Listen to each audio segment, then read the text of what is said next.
Hello, my name is Hamlet Dobbins, and this is Memphis Material, an oral history project chronicling the stories of the visual arts in Memphis, Tennessee.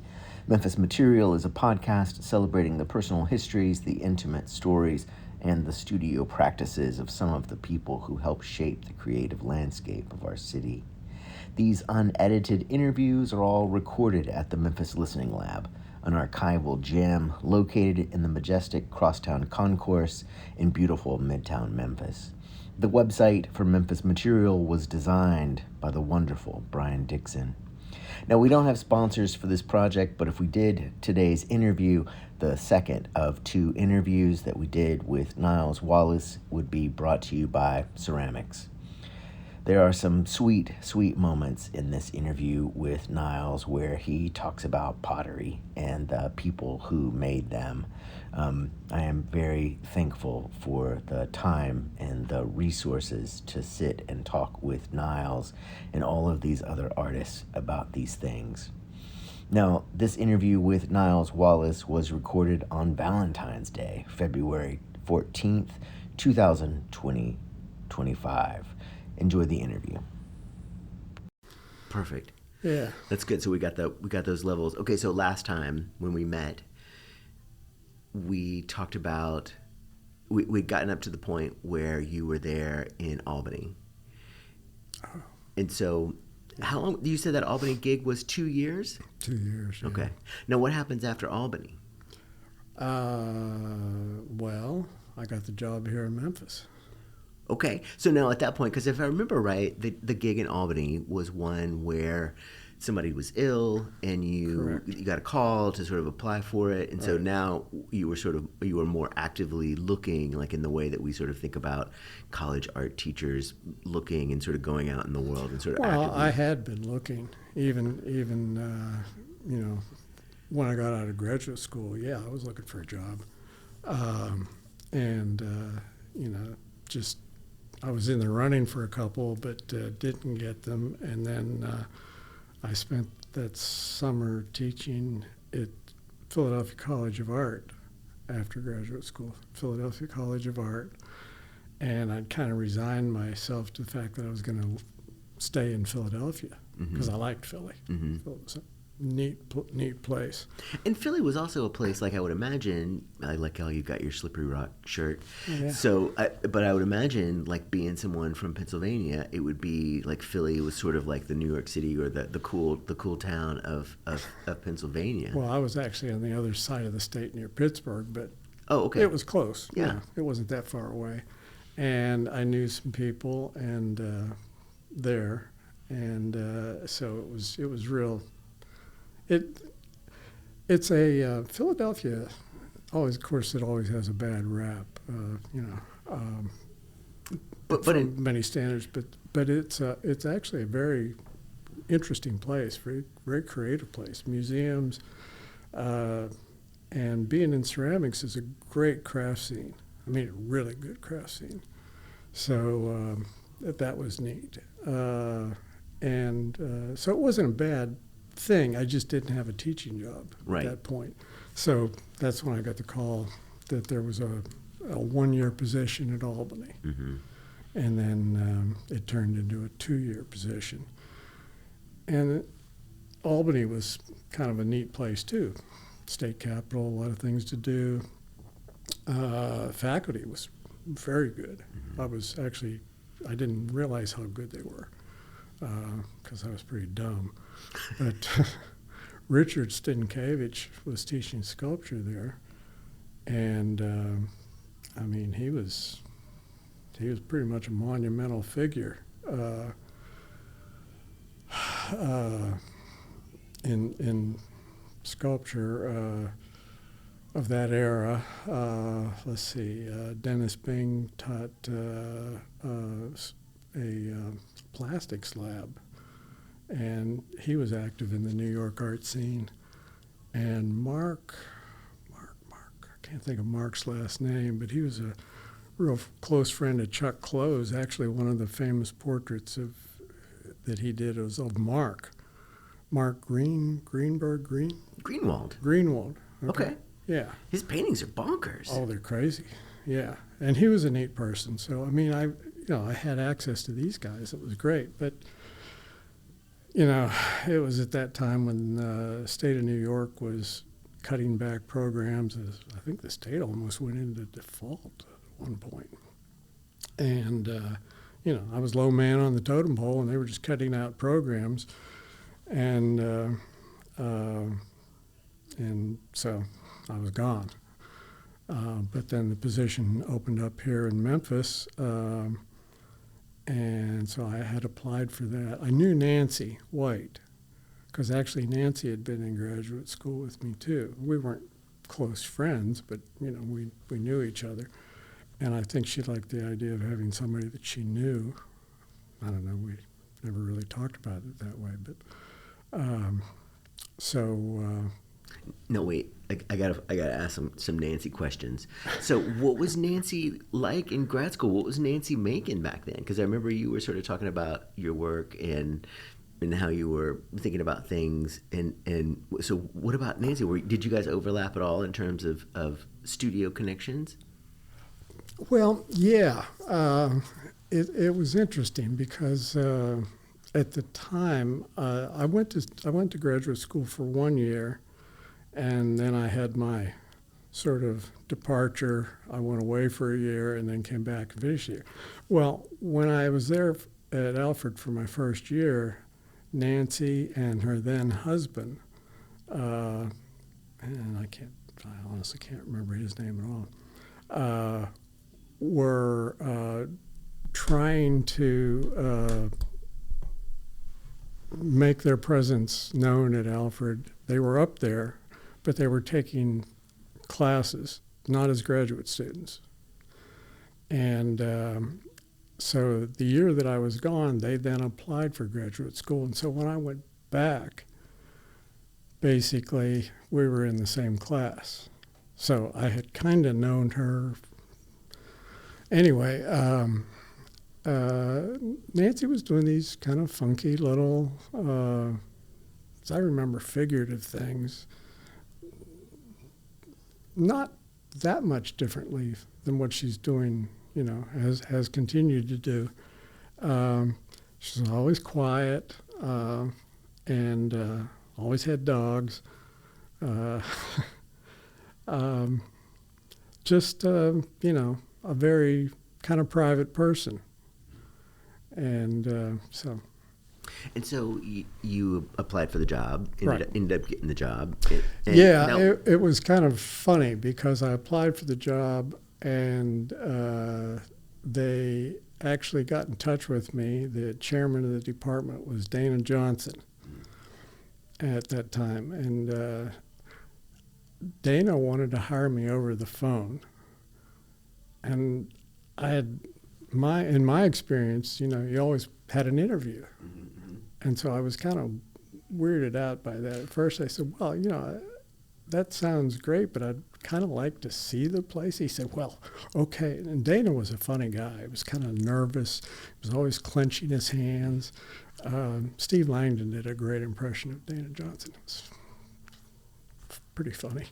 But Dana said, well, okay, well, all right, we'll fly you down for an interview. But he said, if I fly you down here, then, you have to accept the fact that maybe we won't hire you. So I'll hire you right now, or I can fly you down. This is pretty weird. I said, well, I think I need to come down at this point. So I flew down, and the studio was nice. It was nice and big, and so it was great. So yeah, that's how that happened. Now, who else was there? I mean, because, you were there for a long time. You were there for more than 30 years. Yeah, 43. 43 years. Okay, so you were there for 43 years. And so we sort of know that building is the same building that we have now. And the same space, I think, that we have Pretty now. much. And now, but what about the department? Like when you came down, I'm curious about your first impressions of the Memphis State, and then also curious about your impressions about the city and the faculty and all that. Well, I mean, the city was interesting. It was a new city. I didn't know anything about it outside of, the usual things that people know. So that was kind of a nice discovery thing, learning to get around. There seemed to be a fairly active art community because the College of Art was, I think it was still called the Memphis Academy at that time. Is that right? Memphis Art Academy. Yeah, yeah. And the faculty at the University of Memphis was interesting. Dick Knowles was real active. Dick was very eager to accept new people in. And let's see, Steve Langdon, it took me a while to really get to know Steve, but Steve was great. Trying to think who else was there. Nancy was there. Wayne Simpkins was teaching printmaking. We didn't really have photography yet. That came later because I think Dick wasn't really sure that photography was art. He wasn't ready for that yet. And the graphic design people, Brack Walker was head of graphic design at that point.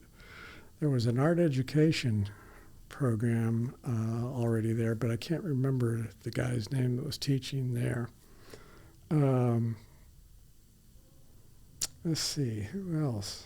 Charles Allgood was teaching there, and Harris Sorrell was teaching sculpture. Okay. So that was the faculty.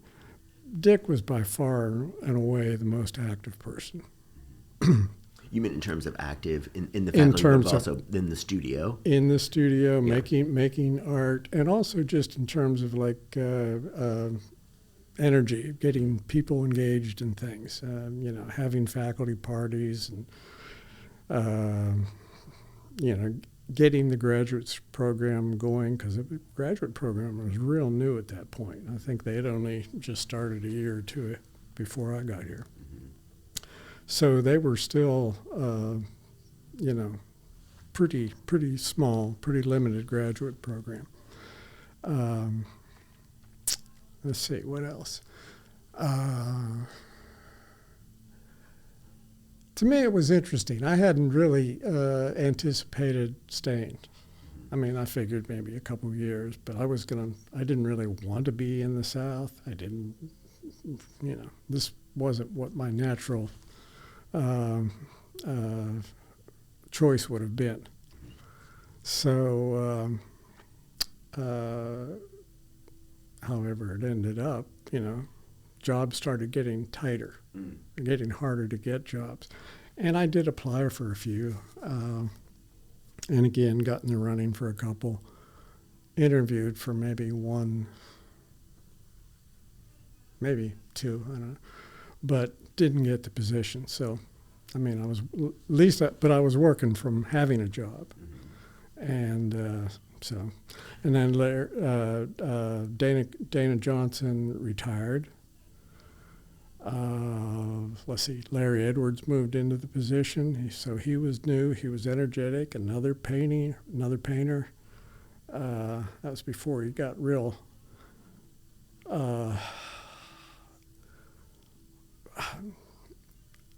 his paintings were more of a decorative nature in some ways, and I don't mean that in a bad way. It's just, but then he became committed to his commentary, his social commentary. So he became a more interesting painter to me. But he was always a good chair. Now, just out of curiosity, what makes a good chair? Like in your mind when you said he was a good chair, like. What? Well, he was interested he was interested in reaching out to the community,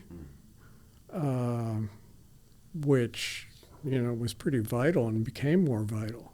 And I mean all of the community. Larry made a point of being an active participant and a visible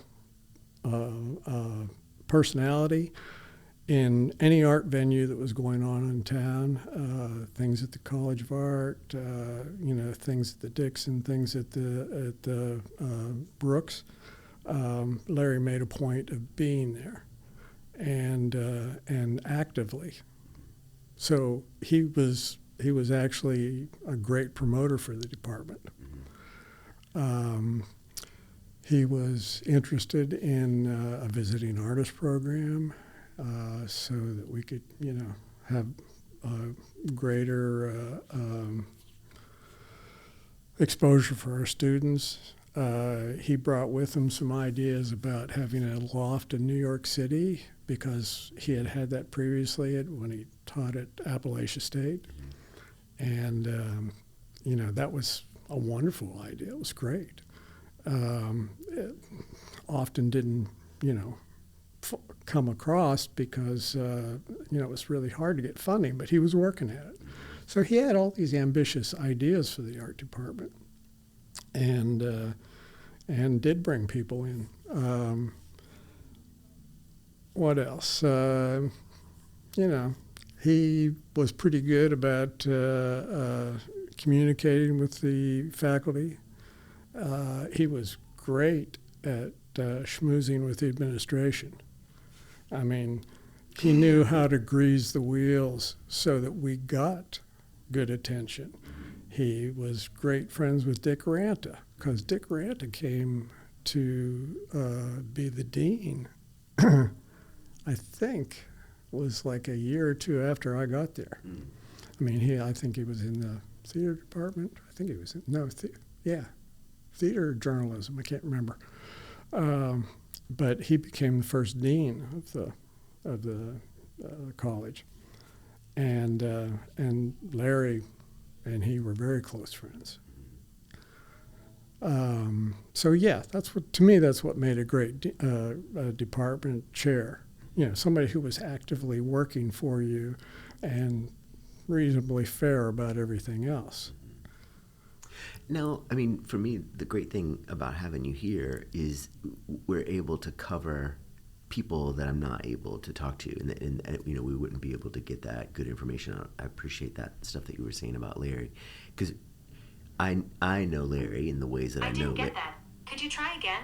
Siri wants to tell me things, but like I knew Larry in the way that I did. I mean, in the same way that my kids' friends will know them in ways that I would never be able to know them. Right. And so I like hearing the way you're thinking about Larry in terms of his savvy with working with the administration and using that charm, which to me sounds really interesting.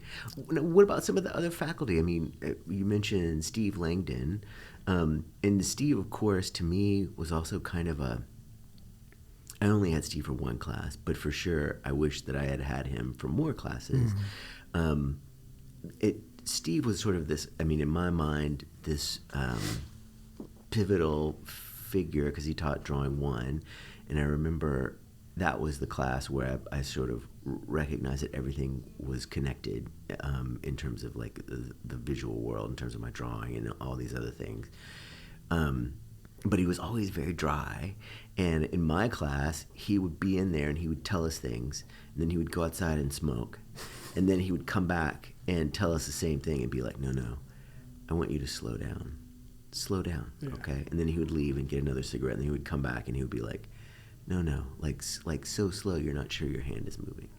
And then he would leave and then come back. And so it was this kind of like almost like a stoic dry wit hermit who would kind of come in and tell us things. And so I'm curious, like whenever I would talk about Steve, people always give that great smile that you just gave, in terms of thinking about Steve, because he's so layered, it seems.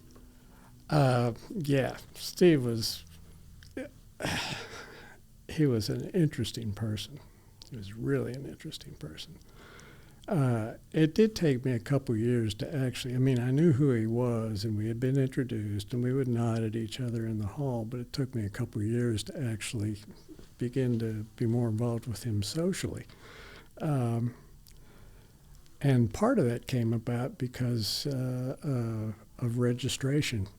Every semester, we would have student registration. We had, it wasn't online. There was no, you had to do it in person, and we had to fill out forms, and that's how we registered people for classes. And I got stuck with registration duty, and usually Steve was there, and so we would sit for a number of hours over the registration period, weekend or whatever it was, and you'd sit there and talk. And Steve was just literally the funniest person I've ever met in my life. He was hilarious. His wit was so dry and so inappropriate. I mean, there was nothing that was sacred. He would make fun of crippled people. I mean, just not, well, yeah, I guess it was kind of mean, but you couldn't help but laugh. I mean, because he was spot on. He was real good. But he was a great teacher too, and a lot of his teaching was hands off. He was a heavy smoker, as was Dick. Dick was like a smokestack, but he would talk a little bit and then he'd walk out, as you said, and smoke. And so everything was kind of punctuated by these cigarette breaks. But he would also divide people up. He would, I can distinctly remember he taught summer school one time, and there was, the class was in one room, and then there was another classroom right next door, which wasn't being used. And so he would talk to the students for a while, get them started working on some still lifes or something. And he'd watch somebody, and they were doing something that was pretty good. And he'd say, well, you look like you're doing pretty well on yourself. Why don't you go over here, and that way you can spread out your materials in this other classroom, and, you work over there for a while. And he kept doing that. And so it became pretty obvious that he was picking out the winners and the losers.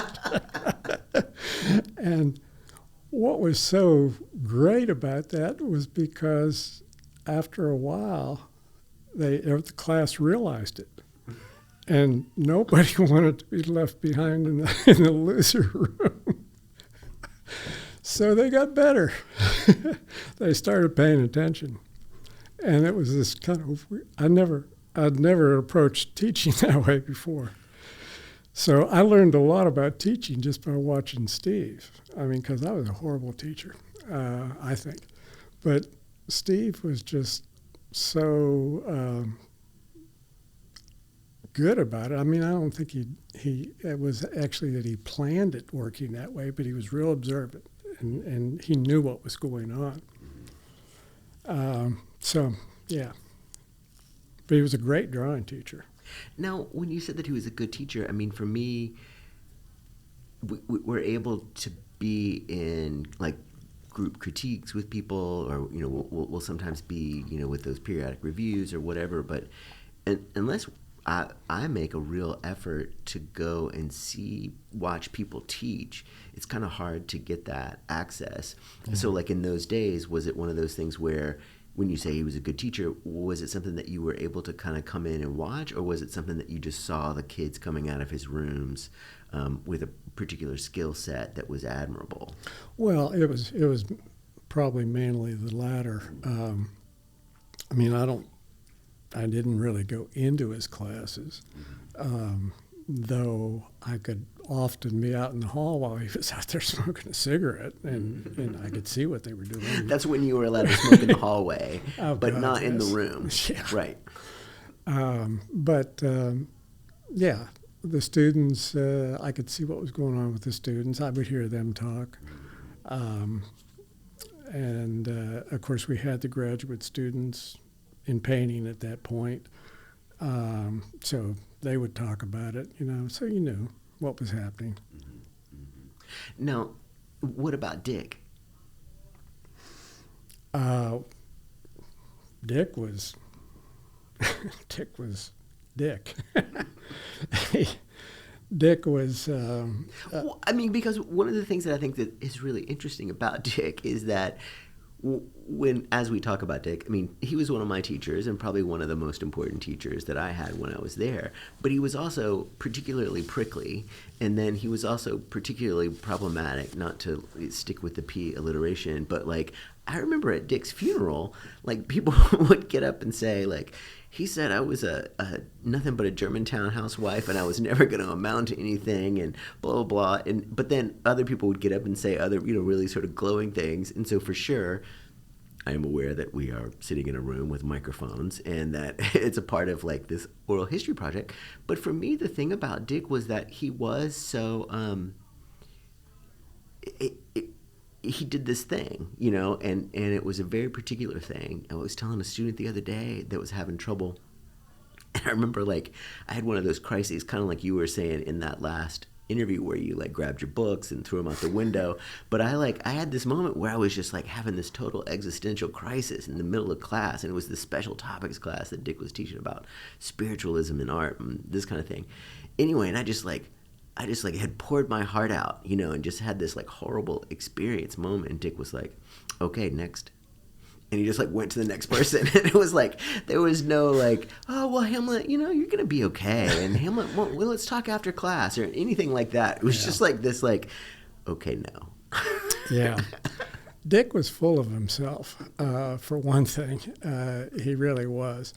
And he often you kind of wondered what kind of filter was going on, because it kind of just he would just blurt things out. Yeah, there was no filter. It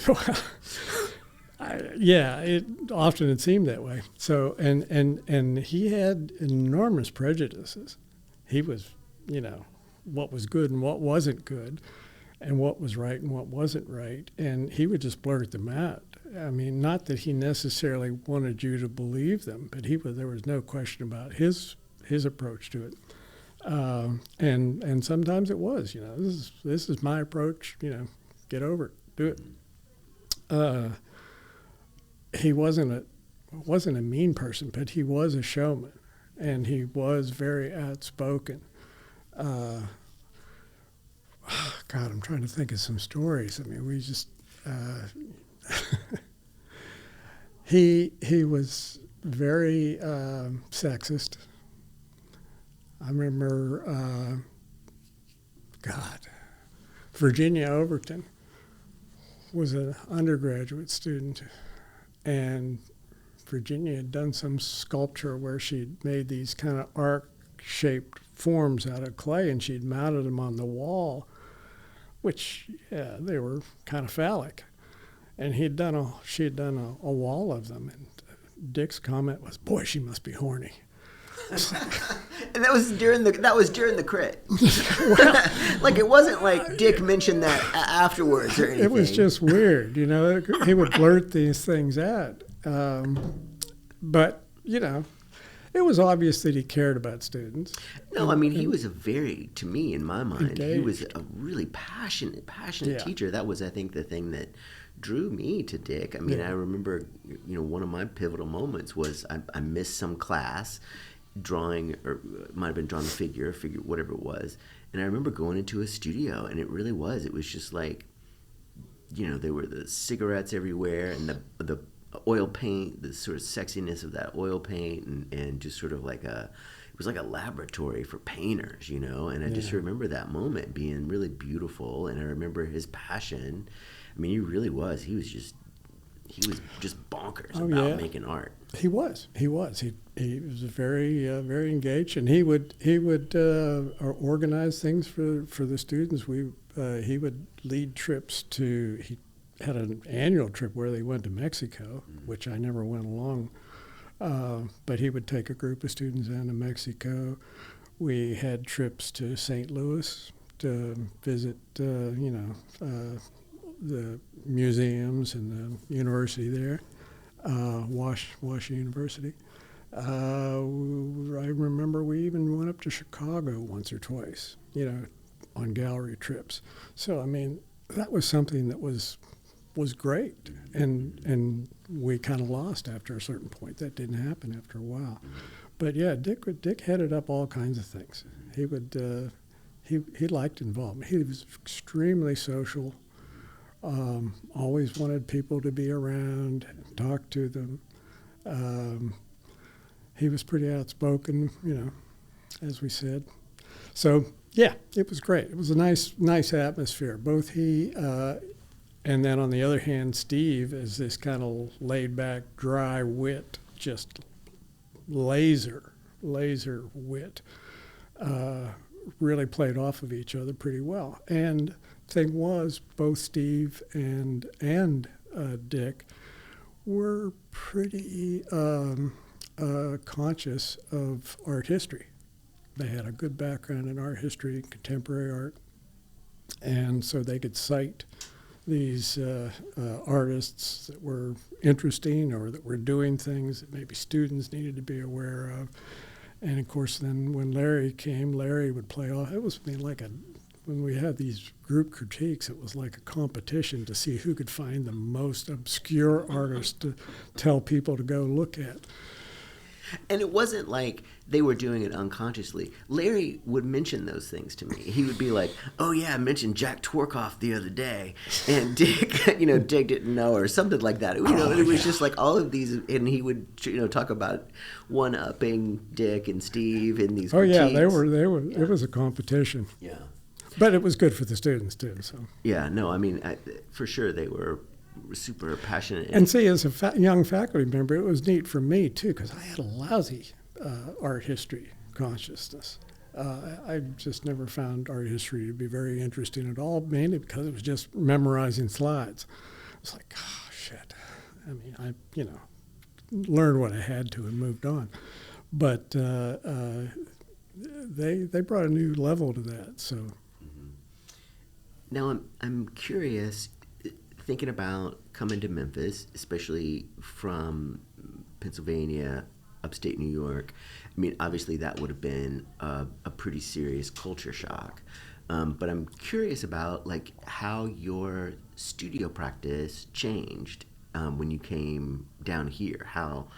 Because obviously that moment also is kind of pivotal for you as a maker. I mean, you're leaving something that you're sort of familiar with, and going into a new space and trying to balance full-time teaching load and all these other things. I'm curious, what was your work like at that time? At the time, I guess moving down here, I was primarily sculptural. I had a really strong ethic of functional pottery because I've been exposed to a lot of it. And knew that was where the history of ceramics was. But I was making sculptural things. But I was being exposed to a lot of painters, obviously. Dick, Larry, Steve. But even Nancy's work, I think, is really painterly. I mean, when I think of it, it's real. I mean, it has that funk that you were talking about before. Yeah, different color palette, and I think there were certain limitations to that that were just a different sort of thing. But my work became more painterly. And in terms of the cultural change, it was a little weird. There's something about Memphis. It's very small townish, very kind of proud of its countryness.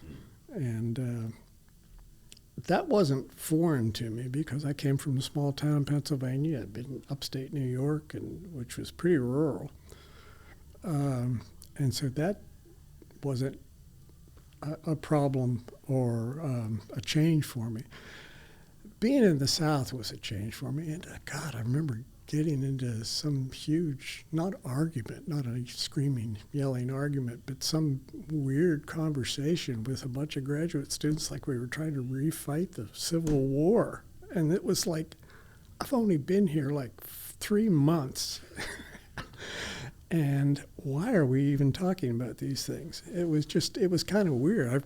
I had never realized how deeply those kinds of divides still existed at that time, and probably still do to a large extent, though I've become, aware of them and more accustomed to them, and don't see the point of going into those conversations to a large extent. But that was all new to me. So there was becoming a culturally aware, and black culture was very different for me. I was raised in a small town in western Pennsylvania, which, there were almost no black people in it at all. I actually knew one black person in my high school class. Didn't know many I knew a couple from graduate school and from undergraduate school. But, so it was a completely different awareness. That part was a real adaptation. Was it real interesting? It wasn't scary, or it wasn't, self-defeating in any way, but it was a change. And how much that affected my work, I don't really know. I don't think my work is really, my personal artwork is really much about place. I kind of tried to make it about place a couple times, and it just never really, it never seemed like a dialogue that I was really that involved in. Even if I tried to go back and think about things from my childhood, place didn't have a whole lot to do with that. So. Yeah. Well, I mean, for me, not necessarily thinking about place. I mean, for me, when I'm curious about that, sometimes it's about having more time in the studio, sometimes it's about having less time in the studio, sometimes it's about having a bigger studio or a smaller studio, or, again, the people that you're around, and how impactful that can be as well. But now, what about... one of the things I was thinking about this morning was, did you have any overlaps with Rob McGowan when he was around? Very little. Very little. I became aware of him, actually, I think more by reading his name in publications. He and Steve were friends. But yeah, I don't think I was really aware of his work until I actually saw it in some craft magazines. And then I realized, well, he's in town here. And his work was, getting noticed. But I didn't have a whole lot of contact with him. Now, thinking about your transition again to Memphis, I would imagine the students would be radically different from the students that you had there in Albany. I mean, you were talking about the students there being really sort of metropolitan and sort of being, basically New York City kids that were up there in Albany. What was that transition like? I mean, because we as teachers sort of feel like we understand, we've got it after 2 years, and we kind of know where these kids are coming from, and then suddenly to be in a different place, it's radically different. I mean, that was the way it was for me when I changed from University of Iowa to Rhodes and then to University of Memphis. Yeah, at some point you kind of realize, I think, that basically they're all the same. Initially there was an adjustment. I don't know that it was anything that I could put my finger on right away, though I do remember distinctly when I came into class one day and the studio was particularly messy. I said, "Oh, come on, okay, everybody stop. We have to red this place up." And they all looked at me like, "Yeah? What the hell does that mean?" And I realized that it was my Western Pennsylvania background that was talking, that it's a, Pennsylvania Dutch term. It means to ready up this room, and that nobody knew. They thought we were going to paint the studio red or something. It was like, okay, we are talking different languages here.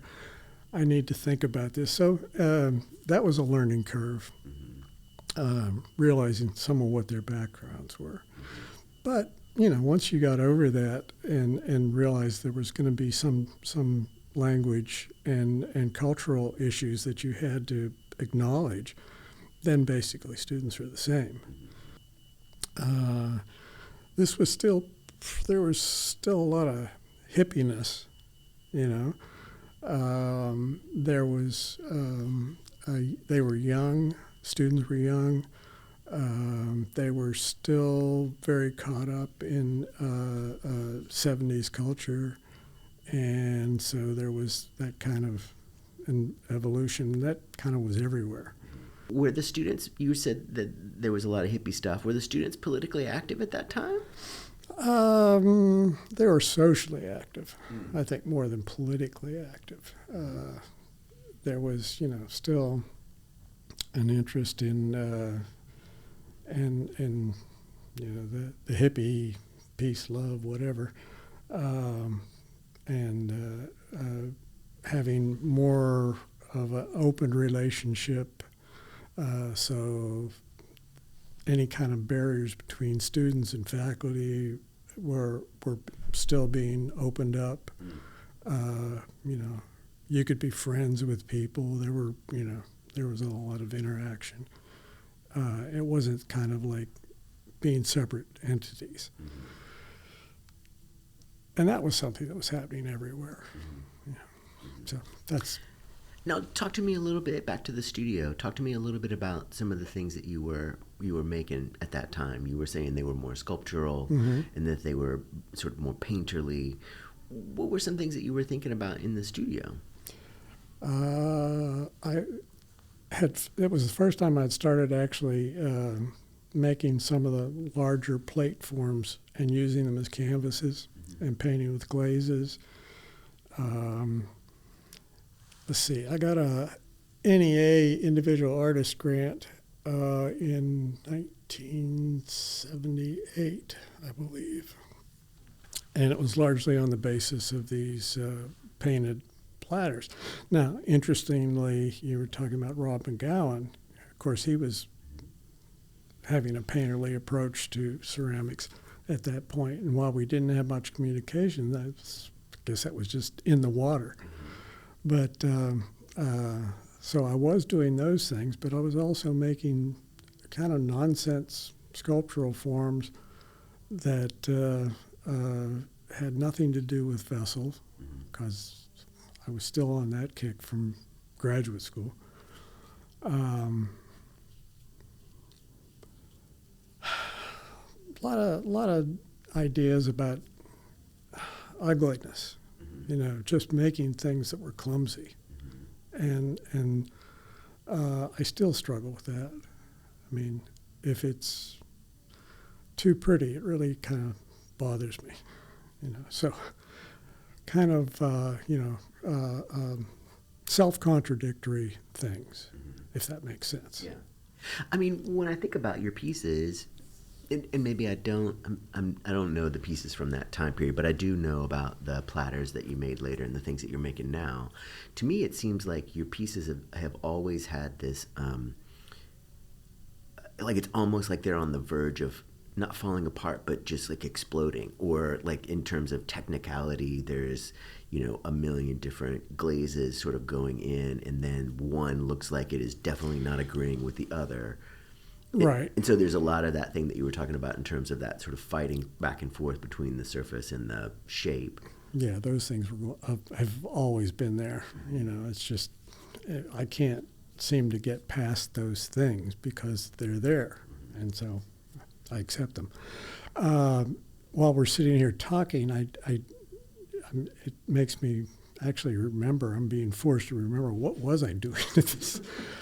I had started making some large-scale heads, like large-scale, like 3-4 foot tall totemic sort of heads, and dealing with things that were just in your face, sort of ugly. I did a whole series of dead dogs, which were pretty horrific. I did a lot of skull imagery. I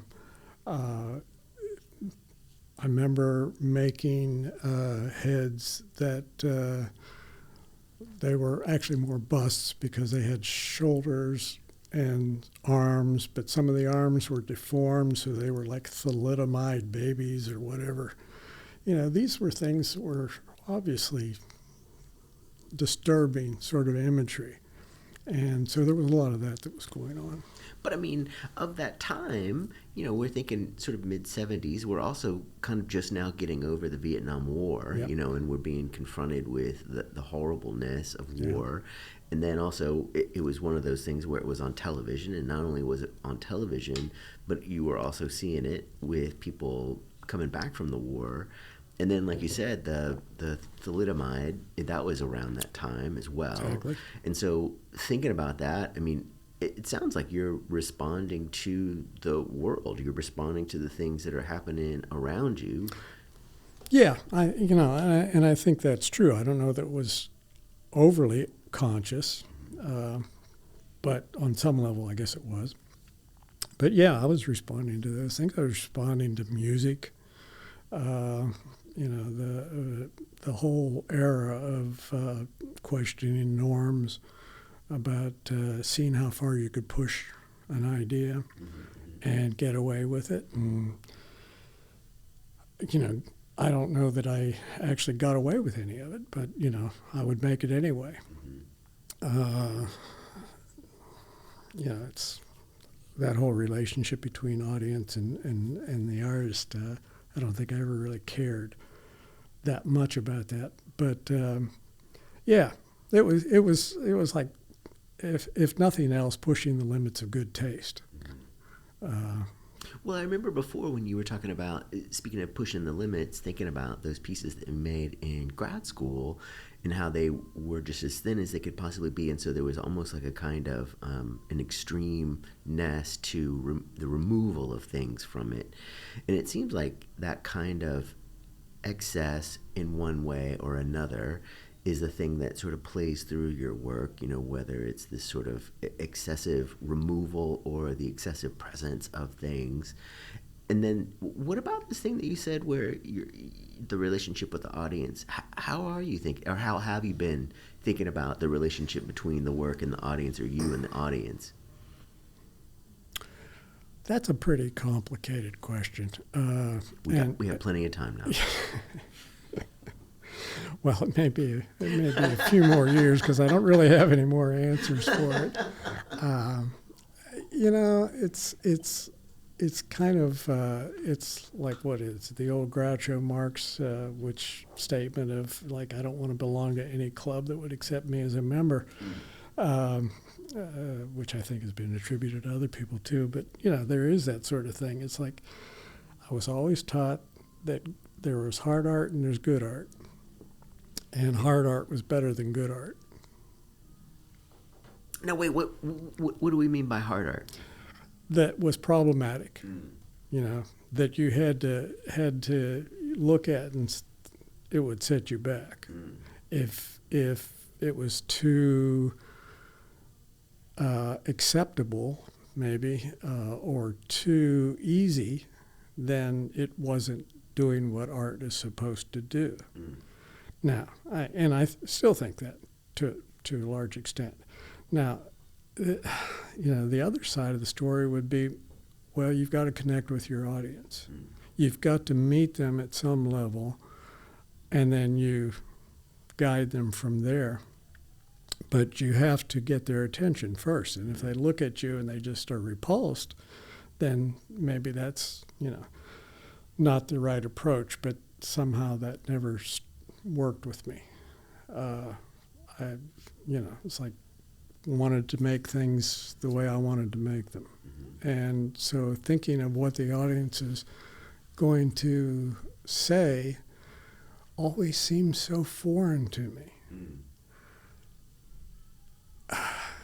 And I would acknowledge that I did need to communicate with an audience, but I really didn't want to. It's kind of bizarre because, you got to realize too that, pottery, just making pottery, and of course that was where I came from. Pottery is non-confrontational. It's something that's meant to be ingratiating or inviting. It's something that the user needs to feel comfortable with and have a conversation with. You got your favorite cup or whatever, and it's, it feels good to put it into your mouth, and you have this little dialogue with it when you're drinking your coffee, and that's pretty much true of all craft work. Now, you can be subtly subversive with that, but the main point was that you were engaging. And that was what was hard for me, and has always been hard for me. It's like, I have a hard enough time engaging with myself, God, how can I, engage with other people? That's probably why I've been married 3 times. It's like, God, I realize that, it makes me, kind of difficult for other people to deal with me sometimes. Now, I've tried to get better about that as I've aged, but I don't know that I have. And as far as my work, I think it's the same thing. It's like I make these things, and on some level, I don't really give a shit if anybody's really paying attention or not. Now, I do make the traditional stuff, and so I know how to do that, but I get bored with it, and so I can't do it all the time, and don't want to do it all the time. Peter Songen, the local, was actually the best local traditional potter in Memphis, and before or after is great. He's no longer making things, but still alive. But he would always say, God, this is completely different than the last show you had. He said, who am I looking at? I said, Peter, I can't help it. This is what comes out, and I don't like to repeat myself, which is totally antithetical to craft. Craft is all about repeating and comfort and being in that zone, and a lot of artists do that. They come up with a statement, and then they reiterate that statement over and over and over again, and I respect that.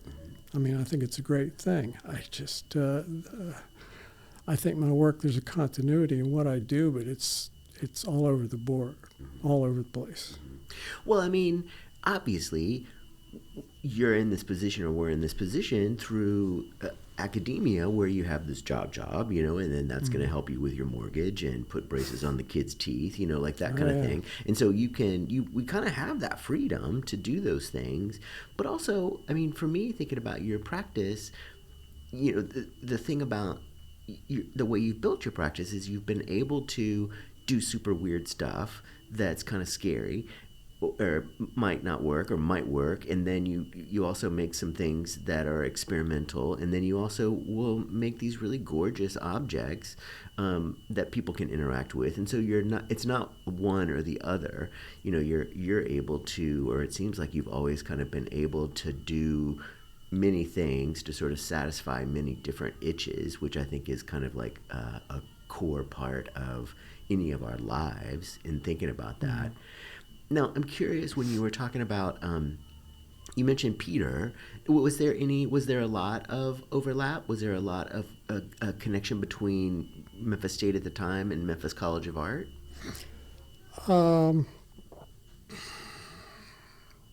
Yeah, I mean, I think there was always a professional relationship. We were always aware of them. I was friends with Peter, not like we saw each other every day, but I had known Peter when he was a graduate student.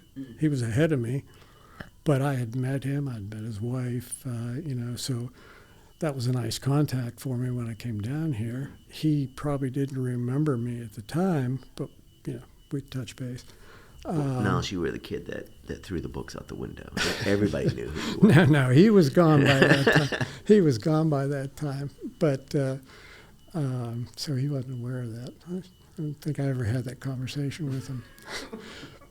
Peter was different, but in terms of our relationship, in terms of university's relationship with the College of Art, there was interaction. There was conversations that went back and forth. I remember at one point we had and it may be that Larry had started this, but it might have been more complicated than that. We had a citywide sort of photo exhibition that basically dealt with photography and the South. And so a lot of us collaborated,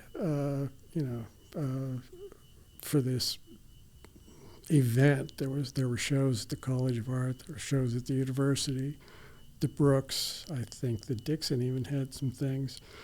It was a neat thing. I probably still have a poster for that show, the one we had.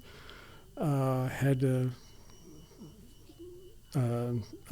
engage William Eggleston, which was an interesting experience, and a lot of Southern photographers.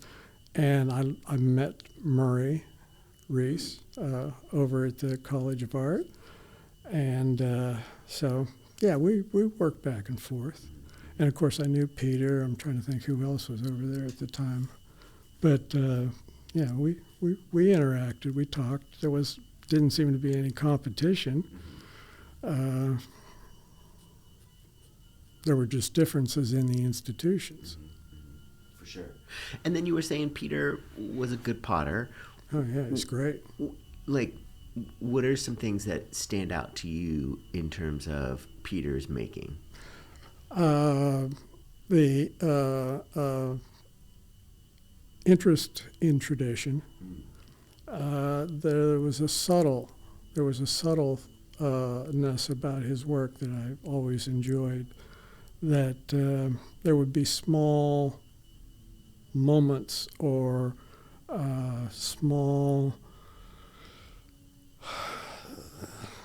interactions with the glaze and the form that were very warm and very controlled.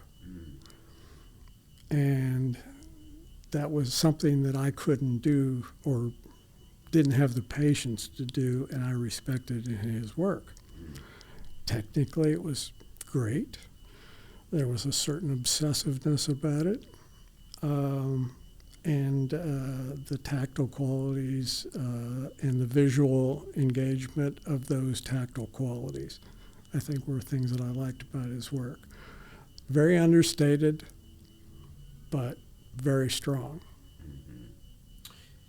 Yeah, that sounds right. Yeah, I like that. I mean, because Peter's pods, I think as much as I relate to pods in general, and then some pods you can point to and be like, I love this part, love that part. But yeah, you're right. Peter's work, there is this sort of subtle connection and sort of like a reciprocity between the glazes and the form and the connections that happen between those two. Yeah, it didn't hit you over the head.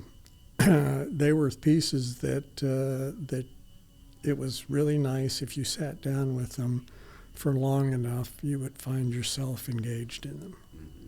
And that was, to me, really what more traditional thoughts of craft and ceramics are about.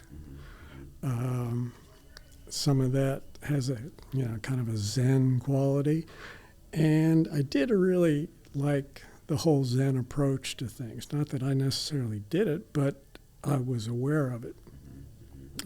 Even from undergraduate classes, my painting instructor in undergraduate work was very Zen-oriented. The mark, the gesture, and that translated well into ceramics, the Japanese and Chinese relationships of their histories involved on American ceramics. So it was something that I liked. There was this kind of quiet conversation with an inanimate object. Yeah, I mean, one of the things, too, that I'm thinking about with ceramics is that, I mean, in the same way that probably with everybody else, but I think particularly so with ceramics, there is this kind of, like you were saying, community, partly around that room, but then also partly around that history and what a connected sense of history it has. And so I like that way that you were talking about Peter and then thinking about pottery and then thinking about how those things sort of fit together. Can you hear a beeping sound? A little bit. Okay. All right. I just want to make sure I wasn't losing my mind. Okay. Well, now, it's too late. It is. It's way too late. Now, thinking about that and your connection with Peter, and then to sort of piggyback on community, what about, I mean, because Memphis, maybe not in the same way that other cities have it, but Memphis, if I remember, has a pretty strong connection to pottery and to craft and to clay. Was that something that you noticed when you came to town, or am I just thinking that it does because I've never been anywhere else? I never really noticed that in town. I think there's outsider art, quote unquote, whatever, relationship to the non-academic treatment of clay, sculptural heads and things. I'm trying to think of names. I can't think of names. But, I think there's some of that history here. But in terms of actual pottery or, not really. I haven't really seen that. I became, what's his name? The Mad Potter of Biloxi. Can you think of his name? Shoot. I'll have to edit it in later. I'll be like, it was Bill. Yeah, no, he's I became aware of his work much later, which I think was influenced to me, but then it was also an influence to the greater art world. I wish I could remember his name. But that was an interesting thing for me. But was it Son House? Well, I don't know. He was a musician, maybe, that did naive sculptures and things like that. Those were I kind of aware of. The face jugs were kind of what I associate with Southern kind of naive art forms, which are basically heads, But I don't, Memphis just doesn't have that tradition right here that I'm aware of. I mean, it maybe does, but I don't know about it. But Peter was the only really outstanding potter from here that I knew. Everybody else was kind of pale by comparison. Well, yeah, I mean, shit. I mean, Peter really is such a great potter. Was. And you said that you know Peter and would work with him or talk with him and be around him.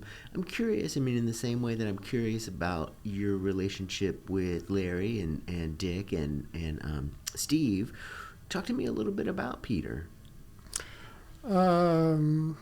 Well, like I said, I met Peter when he was in graduate school. It was before I was accepted, and I was up there, and I met him. What was Peter like as a kid? I'm super curious. He wasn't a kid at that time. He was probably a little older than some of the other graduate students that was up there. Peter didn't come from an art background. He was, I believe, in English or literature. And then he became a potter. So he and his wife Judith,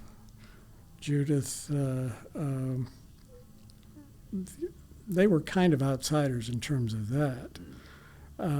But he was a person who really responded to those types of things that we talked about in his work, and very careful, very thoughtful, very treating each piece as an individual object. Which is real different than a lot of people think about ceramics. There's some element of ceramics where it's like mass production, just crank it out. And the work may be really interesting or really nice or well made technically, but it has no personality. It becomes generic. And what was nice about Peter's work is that that he really held it in his hands, he picked it up, he considered it.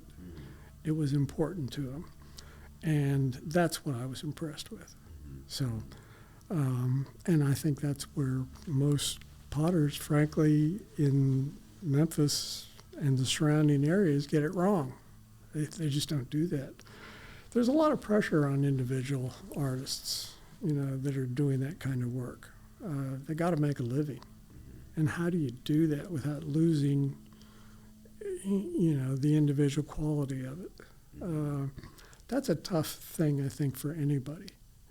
And here we go back to the whole idea is how do you honestly engage with an audience and keep yourself involved and find that space in the middle that you can make these things and make them personal, and also let whoever the audience or viewer is also know that. That's the problem. I mean, it always has been for me. It's one of those things where it's like that's like the core concern, but I also like how you frame it as that's the problem. It's like, how does one do that? How does one do that? And I do respect people who can do that. I mean, I think you have people, let's see. Well, I mean, Greeley Myatt would be somebody. He's very aware of his audience, and he's very gentle, and he uses humor a lot. And, so he can relate to people, and they relate to him on this middle ground where he can gently push them into concepts that are maybe more difficult or bring it in under the radar. They're looking at it as something else. But then if he gets them engaged, he can get them to understand what he's thinking about it too.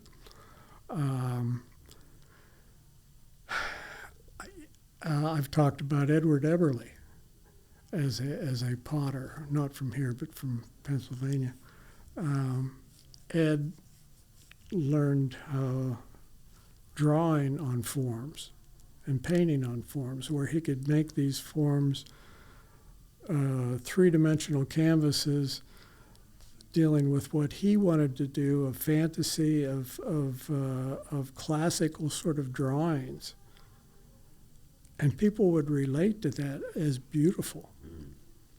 But they would also be very disturbing on some levels. But, that was kind of snuck in under the radar. I wish I could do those things, which I just felt like I always failed at that. But those are the kinds of things I respect. How do you be honest to yourself and be honest in a way that's going to make people think? And was that, to me, one of the things that's really interesting about that is that that's something that you've struggled with or have been aware of in your own work. And then here we are, part of our job, your job for 43 years at University of Memphis was trying to help people do that. Was that tricky for you? Oh, yeah. God. And I think I've done it horribly in many ways. Initially, the whole idea of having dialogue with the students was like, confrontational. And it took me a long time not to try to make it confrontational. But my practice in the studio was often confrontational. It's like, okay, I'm challenging myself here. It's me and the clay. We're going to duke this out. So I had that approach. And teaching was, it was hard. It was always a hard thing to do. And I don't know that I think I always tried to be honest with people, but I don't think I was right. But sometimes I come across as being, this is the way to do it. Mm. Sometimes, teaching, you just have to keep them working. Mm. It's like the Steve Langdon thing all over again. Mm. Walk out of the room, let that percolate a little while, go smoke a cigarette or whatever, and then come back in and say, yeah, well, yeah, there you go. Yeah, do that. And then walk out again and let them figure it out. But, yeah, teaching, a lot of teaching, I think, is just involved in keeping them engaged. Mm-hmm. You just keep them working. Mm-hmm. And it doesn't help to say, oh, that's wrong. That's not going to work. What works? I don't know what works. I mean, I'm still figuring that out. So now, what do you think? I mean, a little while ago, we were talking about how you do lots of different things or have done lots of different things in the studio, and how that is sort of about a fullness. Like you can make things that are functional, and you can make things that are not functional, and all these other things. How did teaching work in your temperament in terms of your idea of building like a whole life? Oh, I mean, I teaching enabled me to do the things that I it enabled me to be unhappy. Right? It's because, like it provided me the luxury. Mm-hmm. If you don't have the luxury to analyze what you're doing and be unhappy, well, then you have to do survival. Mm-hmm. You're in a survival mode. So, you work 9 to 5 or whatever at a job you don't like or what, that you tolerate. Teaching enabled me to question all that, and gave me that luxury, and I was always pretty much aware of that. I didn't always treat it the way I should have. I mean, I continued to self-sabotage myself for years, just as I did by throwing my books out the window. But I always came back, and teaching was the same thing. I didn't always make the right moves, but I did well enough to get me through to get promoted, to get tenure, to whatever, and it allowed me to have a family. It allowed me to the luxury of making all these decisions and questioning them. Now, I mean, I'm super curious. So, like, one of the things about my relationship with you, or sort of me knowing you, was when I was a student of yours. I remember it was a really rough time in terms of your teaching, and I remember like you were sort of in this burnt out zone, and were totally open and frank about it. But I'm really interested in how did, as someone who has not experienced that kind of burnout, knock on wood, how do you work your way back from that? Like, is it one of those things where you're kind of aware of your temperament in terms of how it moves back and forth, or how do you work your way back from that point? I still go through. I'm still going through that, and as a matter of fact, as we speak right now, it's like really trying to get myself realigned. Having gone through retirement and then a pandemic and isolation and also not having access to a large studio space, it has really, really changed my whole approach to work. Yes, I've gone through whole stages of my creative life, kind of reaching these peaks of being burned out, saying, oh, shit, this is going nowhere. What am I doing? Why am I doing this? I walked away from ceramics entirely for quite a while and painted. Had shows of just paintings. And then kind of moved back into ceramics and sculpture and ceramics. And to a large extent, what really saved me was just a work ethic. The fact that I need to do things. I need physically and emotionally, I need to feel like I'm making something and that I'm having some level of success at that, because success breeds more success. So it's when I stop working that whole inertia thing starts to take place. So, and right now, yeah, I'm going through that. It's like, how do I adjust to the fact that I've made things all my life and I'm now buried in things, my life's accumulation of things that I've made, things that I've collected. Hell, I've got a whole ball of wire bread ties. And those little plastic clips that tie, because I don't throw things out. And it's not art, it's just obsessive behavior. I used to collect dryer lint for years, and which my second wife was very concerned about, I think, at one point. But, wait, how big was this pile of dryer lint? Oh, it's, bags of it. Okay. Trash bags full of it. Okay, so but whatever. But what I mentioned, go ahead. It's just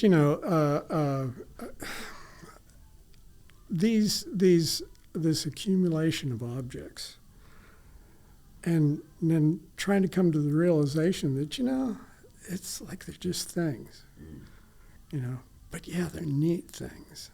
They're things that I like. But what are they going to mean to anybody else? And reaching a point where you think, I've got to stop this. I've got to find something else.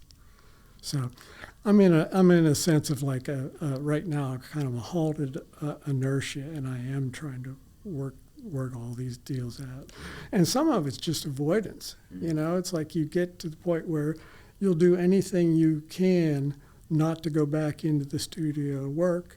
So, okay, well, I'm gonna vacuum today. Well, okay, but it keeps me out of the studio, or it's too cold in the studio. I can't work in there today. So I have to wait until it warms up. Well, okay, that's out of my control, so now I'll do something else. It's like, you play all these games.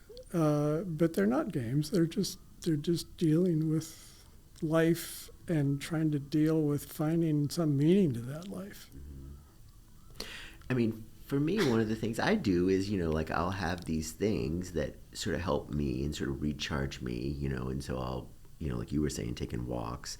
For me, walks are a huge part of sort of self-care and sort of working my way out of whatever I, experience in terms of feeling overwhelmed in the studio. And so walks and for sure trees and nature are really helpful for me. And I remember when I was going through, I did have a crisis, like sort of a midlife crisis that was sort of in the studio. And I remember Beth was really hopeful. Beth was telling me, she said, does it hurt when you paint? And I was like, yes, it's horrible. It hurts. I don't understand it. And Beth was like, oh, you're having a crisis. And I was like, oh, okay, I'm having a crisis. And so then Beth was like, do you have that book, Art and Fear? And I was like, yes, somebody told me to get it when I was an undergrad, and I read it, and it was the worst self-help hoo-ha I've ever seen. And she was like, read it again. And I was like, oh, okay, all right. And so I did. I read it again, and it was totally helpful.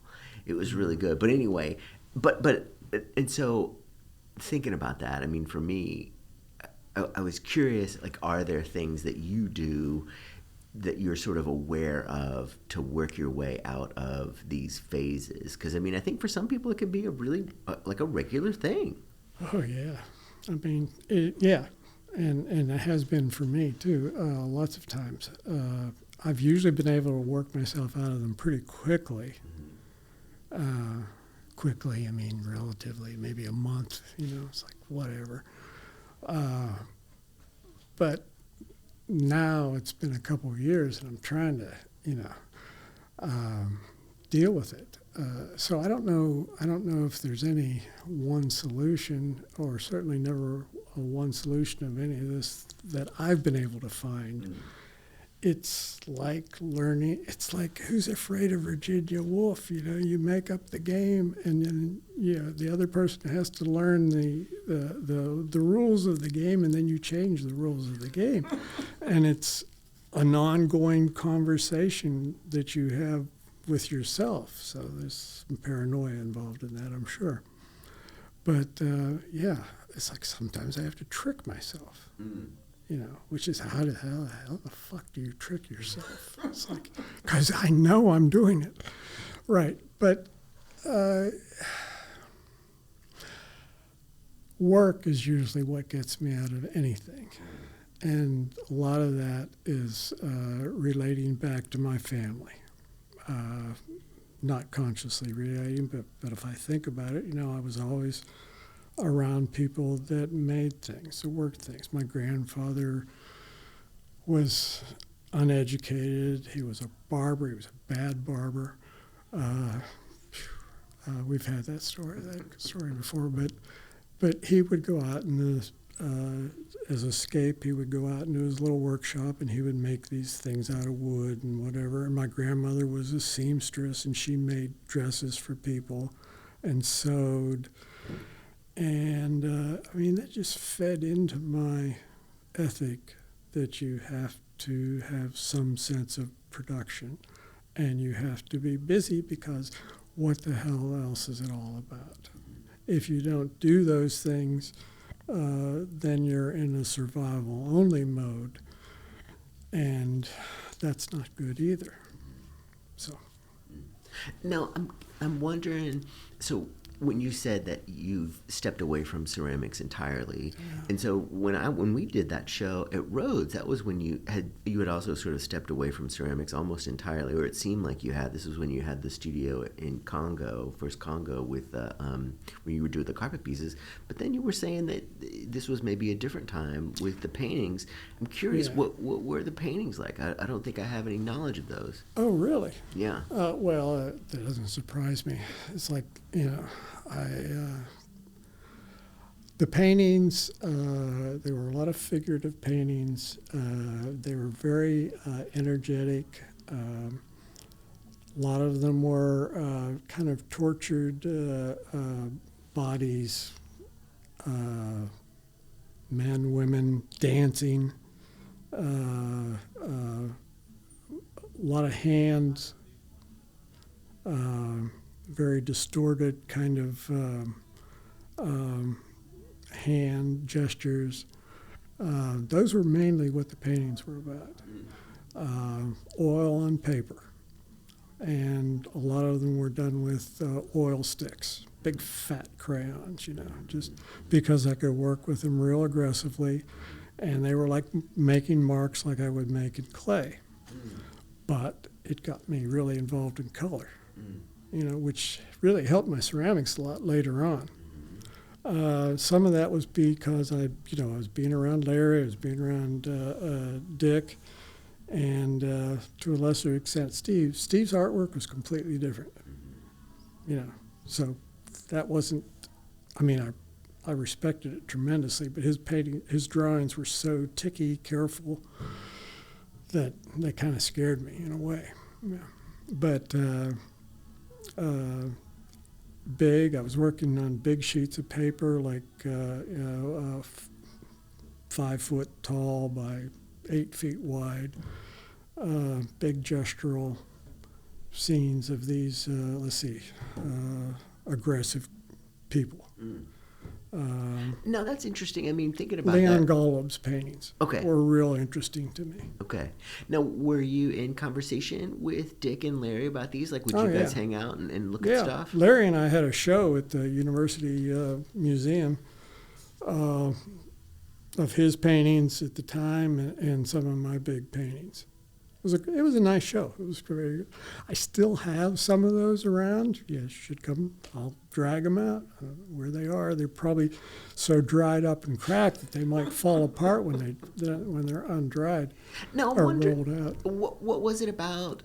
I mean, I get this thing where you were like suddenly in this place with these really active, energetic painters. But I mean, to me, that shift from going from the land of ceramics and its world, and then suddenly diving, feet It first. wasn't too much different than some of those figures that I was talking about, those heads that I made. They were kind of aggressive, in your face, kind of a perverse sense of humor almost in a way, but, it's like kind of laughing through gritted teeth, sort of. So it wasn't a big jump from that, I don't think. Okay. So it just felt like a logical extension. Yeah. Okay. And then what happens after those paintings? I kind of felt a need to go back into clay. I mean, I kind of missed the physical involvement, of touching clay and moving it around, being expressive with it. So I started making some things again, and it drew me back into the studio of making clay objects. And then once I did that, there were a couple times where I think, we were particularly broke and I needed to make money, so I made some things that I could sell, useful objects, not confrontational, but things that would be desirable, decorative, whatever. And one thing led to another. Now, that whole idea of how do you get from one place to another place is always so convoluted. Right.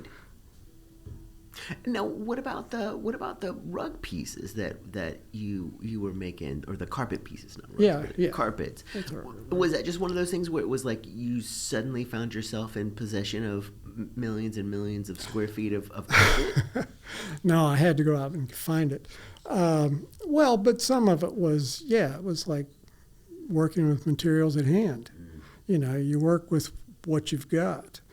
And, I would see carpet.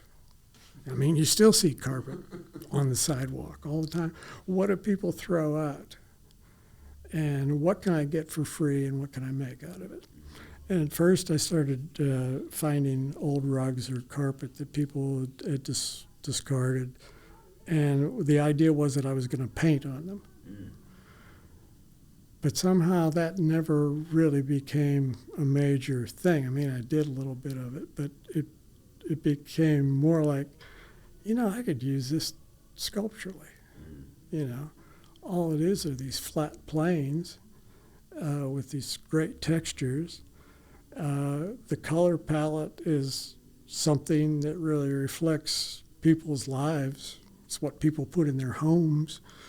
And so on one hand, it was like picking out these things that were supposed to be ingratiated into a domestic environment and making forms that were somewhat confrontational out of them. And so that's where that came from. And then I found some dumpsters where rug guys that install rugs Well, they tear out the old rug and they take it to these dumpsters and throw it out. And I found those dumpsters where they were. So I would go dumpster diving and pull out carpet that had been discarded from other people's houses, and some of it was pretty nice. And then every once in a while I'd find some stuff that was just god-awful ugly. Like, wow, this must have been in somebody's hippie nightmare, purple shag carpeting. It's like, wow, that's scary to live with that. But I would put that in too. So it was just, that's how that evolved. I mean, it almost seems like, when you're talking about your studio practice, it's almost like there's this big intuitive urge, and then that intuitive urge sort of is allowed to go and then just sort of wander. Pretty much.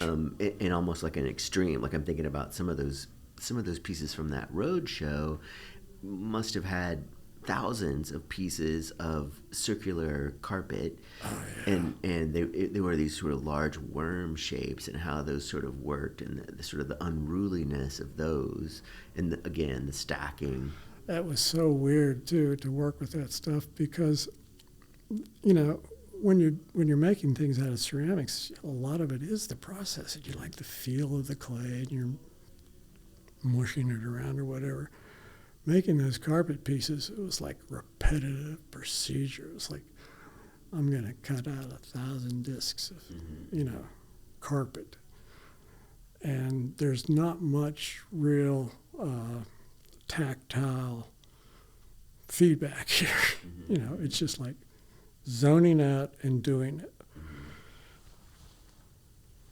And it was like exercise.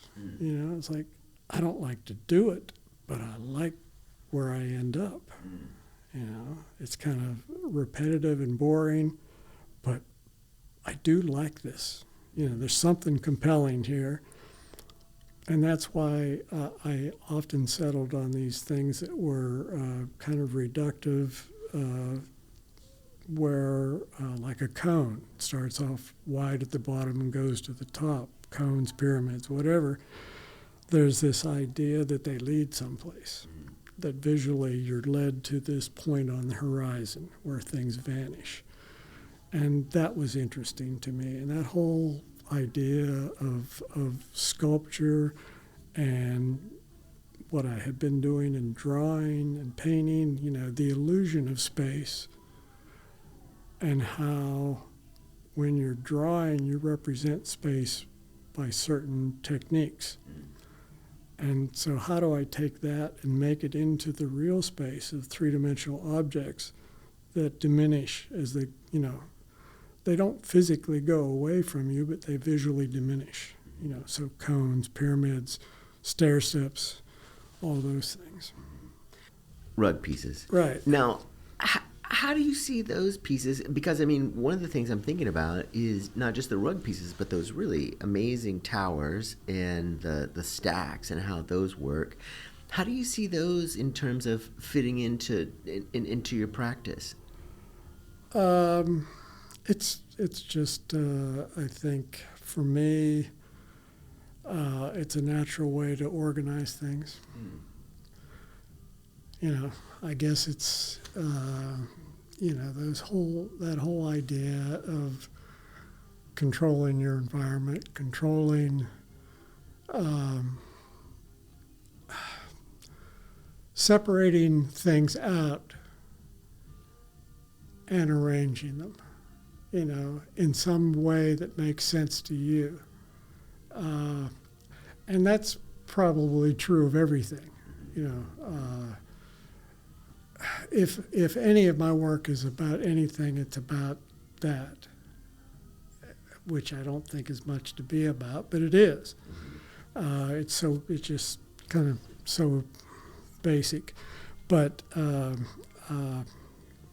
pile, a stack, that's how we organize stuff. That's how we make something out of chaos.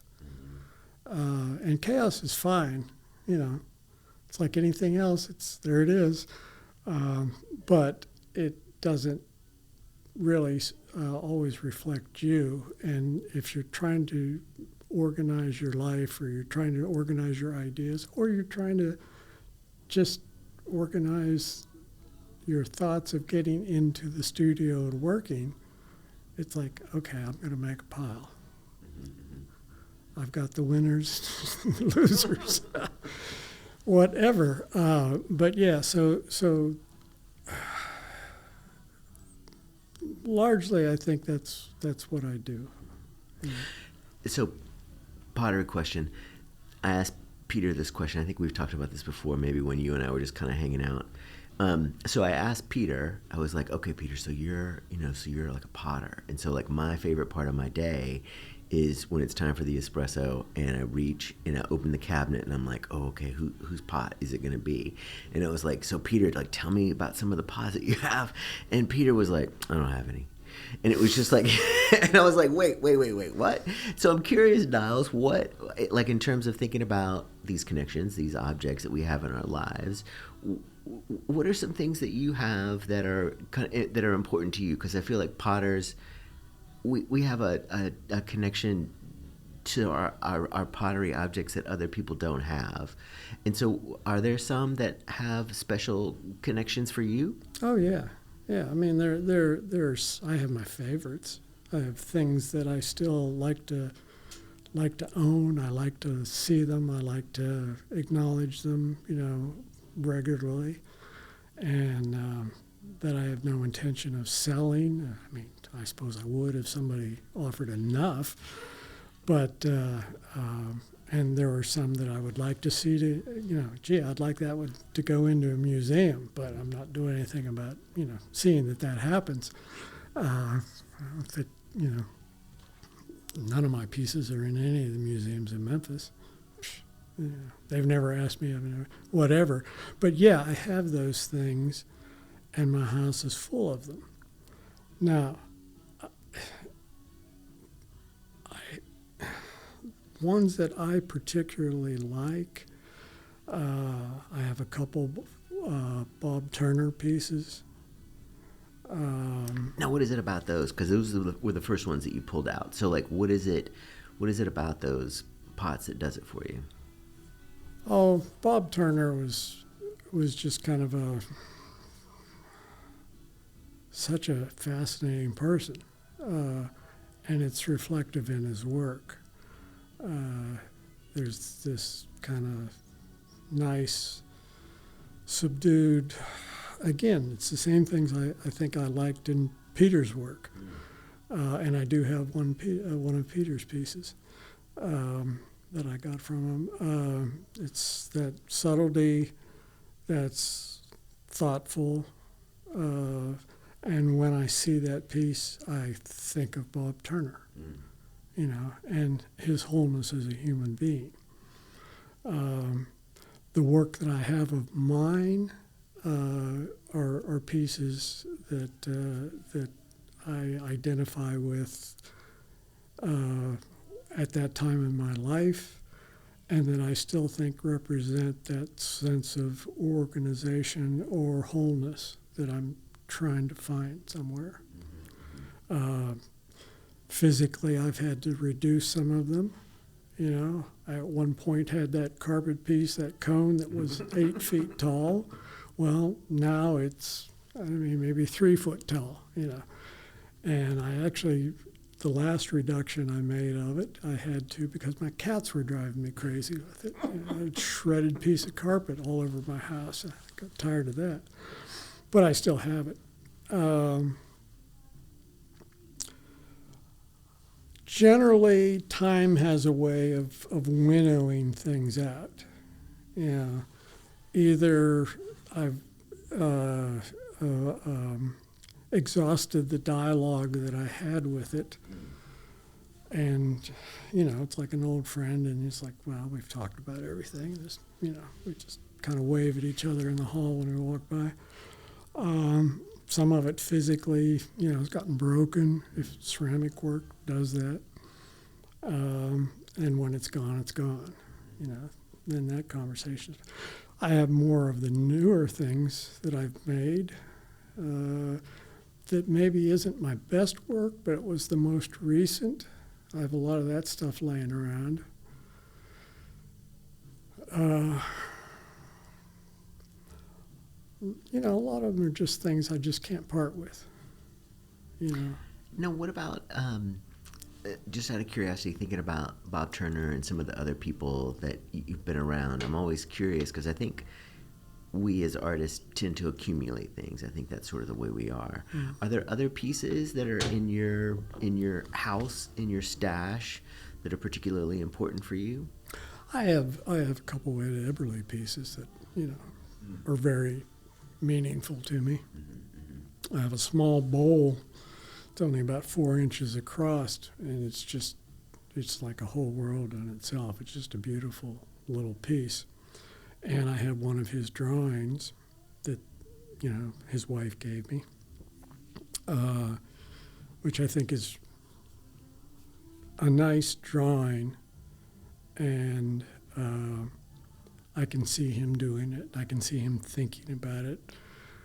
He was always the kind of person who would anticipate a move. It's like, you memorize the move in your mind, and then you just shut everything off and do it. So it's a very physical, almost like an athletic thing. So there's these gestural marks. And I have that piece. And then I have, let's see. I've got an old Larry Edwards someplace in the house. Which one? Because, I think the one I have is it's a severed head on a like an IV rolling cart kind of thing, and then I have one with severed fingers, and then I have the sofa tower to Babel. I have that one. Wow. The one I had, which my daughter has taken at this point, I don't have it, was Souls Descending into Hell, I think. It was like one of those. I still have one it's like a small drawing of a head, looking up. It's like you're looking up his nose or something, Mm-hmm. Might have even been based on a Steve Langdon portrait. So I have that. I have an old Steve Langdon drawing, but it wasn't one of I do have a Steve Langdon drawing, and that's just a beautiful landscape. Just really ticky little pencil drawing. It's actually fairly, good size, 2 feet, 24 by 30, something like that. Just meticulous landscape piece. I've got a little Dick Knowles someplace. I've got a nice Beth Edwards piece that she gave me at retirement. That sounds good. That was the alarm. Thank you, Niles. Thank you for being here. Oh, is that it? Yeah, that was the 2-hour alarm. Oh, okay. And that was the second of 2 interviews that I recorded with Niles Wallace. That interview was recorded on February 14th, 2025. Please join us next week when we will have another interview. Until then, thank you so much for listening.